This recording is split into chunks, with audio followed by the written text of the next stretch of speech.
Hello friends, welcome to my YouTube channel Ganesh Gurukul official पर। तो रोज की तरह हम लोग आ चुके हैं बहुत ही इंटरेस्टिंग एंड कॉन्सेप्चुअल क्वेश्चन के साथ। और ये जो क्वेश्चन है ना, ये कंपाउंड इंटरेस्ट का क्वेश्चन है। और इस क्वेश्चन का मैं अभी प्रॉपर एंड डीप सॉल्यूशन देने वाला हूँ। तो अच्छे से देखिएगा और समझिएगा, तो फोकस करना अच्छे से। स्टेप बाय स्टेप हम इसको सॉल्व करने वाले हैं। और इसको सॉल्व करने से पहले मैं आपको एक क्वेश्चन देने वाला हूं, और उस क्वेश्चन का आंसर आप वीडियो के कमेंट बॉक्स पर दीजिएगा, ठीक है। तो क्वेश्चन है, तो सबसे बड़ा सेल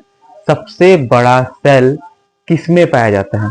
ठीक है ना, सबसे बड़ा सेल किसमें पाया जाता है, सबसे बड़ा कोशिका किसमें पाया जाता है, या फिर किसकी होती है, वो आपको कमेंट में आंसर देना है। तो बढ़ते हैं क्वेश्चन की तरफ। देखिए क्या कहा गया है। 8000 की धनराशि 15% वार्षिक दर पर 2 वर्ष 4 माह में कितना चक्रवृद्धि ब्याज देगी? ब्याज की गणना वार्षिक होती है। 8000 की धनराशि 15% वार्षिक दर पर 2 वर्ष 4 महीना में कितना चक्रवृद्धि ब्याज देगी? ठीक है ना। तो ब्याज की गणना अगर वार्षिक होती है तो मतलब हमें देखो प्रिंसिपल दे दिया गया है। प्रिंसिपल कितना दिया गया है? तो आप बोलोगे प्रिंसिपल है हमारा 8000, ठीक है ना। और रेट हमें कितना दे के रखा है? तो आप बोलोगे कि रेट है हमारा 15%। और जो टाइम है ना, टाइम देखना, टाइम हमें कितना दिया है? टाइम हमको दे के रखा है 2 ईयर और 4 मंथ। ये हमें क्या दे के रखा है? टाइम। और हमसे क्या पूछा गया है? हमसे पूछा गया कि हमको क्या बता दो? सीआई बता दो, ठीक है। हमसे पूछा गया है कि तुम क्या बताओ? सीआई बता दो। तो बताए ये क्वेश्चन इतना टफ नहीं है, बहुत ही सिंपल है। आप लोग इसको आराम से आंसर में मतलब आंसर दे सकते हो। बस यहाँ पर मेन बात पता है क्या है? यहाँ पर 2 साल 4 महीना देके ना सभी को कंफ्यूज कर दिया है। तो वो कंफ्यूज आपको नहीं होना है, ठीक है ना। हमसे क्या पूछा गया है? हमसे सीआई पूछा गया है। तो ध्यान देना अच्छे से। ये जो 15% जो है ना, ये वार्षिक है। क्या है? ब्याज की गणना क्या हो रही है? वार्षिक। मतलब जो 15% जो रेट है, 15% क्या है? वार्षिक है, ईयरली है। तो अब बताओ 2 ईयर 4 मंथ में कितना ईयर है और कितना मंथ है? तो आप बोलोगे 2 ईयर 4 मंथ में यहाँ पर 1 ईयर, यहाँ पर 1 ईयर, और कितना रह गया है? 4 मंथ, ठीक है ना। तो उसके बाद देखना अच्छे से। देखो 1 ईयर के लिए तो हमारा रेट कितना है? 15%। तो 1 ईयर के लिए तो हमारा रेट कितना चलेगा? 15%। अगला 1 ईयर के लिए भी हमारा रेट कितना चलेगा? 15%। लेकिन लेकिन ये 4 महीना के लिए, 4 महीना के लिए भी हम लोग 15% ब्याज देंगे? बताओ। यहाँ पर तो हमारा क्या है? 4 मंथ है, 1 ईयर तो नहीं है। तो यहाँ पर जो हम लोग का रेट है थोड़ा चेंज होना चाहिए ना। तो आप क्या बोलोगे?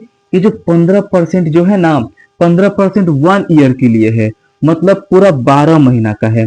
हमको कितना महीना का चाहिए? हमको 4 महीना का चाहिए, ठीक है ना। तो 4 एकम 4, 4 तिया 12, 3 एकम 3, 3 5 15। यानी यहाँ पर क्या बोलोगे? यहाँ पर 5% हम लोग का रेट चलेगा। क्लियर? समझना अच्छे से कि 2 ईयर 4 मंथ बोला है, तो 1 ईयर के लिए 15%, और 1 ईयर के लिए 15%, और 4 मंथ के लिए कितना हो जाएगा हम लोग का? 5%। यहाँ पर हमने 15% क्यों नहीं लिखा? रीजन है क्योंकि यहाँ पर 1 ईयर नहीं है, यहाँ पर क्या है? 4 मंथ, ठीक है। 1 साल के लिए 15%, यानी 15% तो 12 महीना के लिए है। हमको कितना महीना का चाहिए? हमको 4 महीना का चाहिए, बस। एकदम सिंपल। बस इसको सॉल्व करो, हमारा आंसर अब आराम से आने वाला है। अब देखो यहाँ से बहुत लोगों के पास बहुत सारे तरीके होते हैं इसको सॉल्व करने का। हमारे पास भी एक अच्छा तरीका है, हम लोग उससे सॉल्व कर लेंगे, ठीक है ना। इनको पता है क्या करेंगे? हम लोग इसको फ्रैक्शन में खोल लेंगे, ठीक है। तो देखते हैं। 15 देखो, 15 माने क्या होता है? इसको अगर हम फ्रैक्शन में खोल ले तो कितना मिलेगा? 15, और नीचे आ जाएगा हम लोग का 100। 5 तिया 15 और 5 20 में 100। यानी 15% माने कितना होता है? 3/20। 5% माने कितना होता है? 3/20। और 5% देखो, सॉरी, 15% क्या होता है? 3/20। 15% 3/20, और 5% क्या होता है? 1/20। इतना हम लोगों ने लिख लिया, ठीक है। तो आप क्या बोलोगे? पहले 20 था, 20 में 3 जोड़ो 23 हो गया। ये हो गया 1 साल के लिए। फिर आने वाला 1 साल के लिए 20 था, 20 में 3 जोड़ो कितना हो गया? 23 हो गया। फिर आने वाला 4 महीना के लिए 20 था, 20 में 1 जोड़ो कितना हो गया है? 21 हो गया है, बस। उसके बाद इसको हम लोग आराम से सॉल्व कर लेंगे। देखो एक चीज ना ध्यान से देखना अच्छे से, कि यहाँ पर 20 का क्यूब पता है कितना होता है? हम लोग का 8000 होता है। 20 का क्यूब कितना होता है? 8000। और ऑप्शन में भी, मतलब ऑप्शन नहीं, क्वेश्चन में प्रिंसिपल कितना देके रखा है? 8000, ठीक है। अब थोड़ा समझना, इसको हम लोग बोलते हैं प्रिंसिपल का रेशियो। क्या बोलते हैं? प्रिंसिपल का रेशियो। जल्दी में एक कंपाउंड इंटरेस्ट का ऊपर एक वीडियो लेके आऊंगा जिसमें कंपाउंड इंटरेस्ट का जो बेसिक नॉलेज है ना सब मैं आपको क्लियर करा दूंगा, ठीक है। अब देखो यहाँ पर 23 का स्क्वायर पता है कितना होता है? 23 का स्क्वायर होता है 529। अब 21 से इसको गुना करना है। देखो 21 नवा पता है कितना होता है? हाँ, 2 नवा 18, 180, 1 नवा 189, 189 का 9 हाथ में हो गया कितना? 18। 21 दूनी 42, 42 और 18 कितना हो जाएगा? 42 और 18 हो जाएगा हम लोग का 60। 60 का क्या करो यहाँ पर लिख लो 0, हाथ में आ जाएगा कितना? 6। 21 पाँचे 105, 5 एकम 5, 5 दूनी 10, यस 21 पाँचे 105 और 105 और 6 कितना होता है? 6 5 11 यानी 111 हो जाता है। तो 1109 ये हम लोग का क्या हो जाएगा?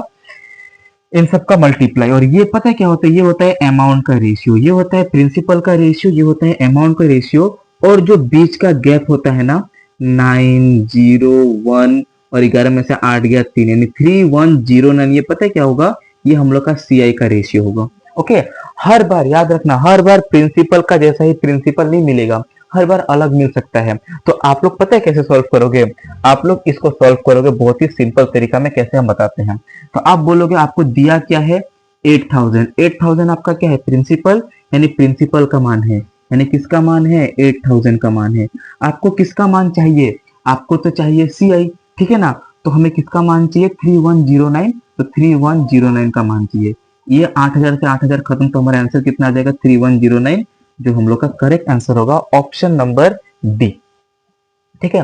क्वेश्चन बिल्कुल भी टफ नहीं था, बिल्कुल भी टफ नहीं था, बहुत ही सिंपल क्वेश्चन था। इसको हम लोग आराम से हंसते खेलते इसको बना लिए, ठीक है।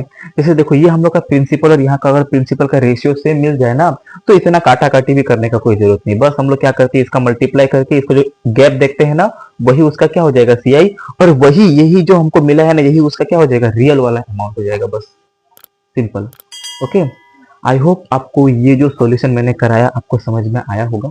ओके, और ऐसे ही इंटरेस्टिंग और कॉन्सेप्चुअल क्वेश्चन के लिए हमारे चैनल के साथ जुड़े रहिए।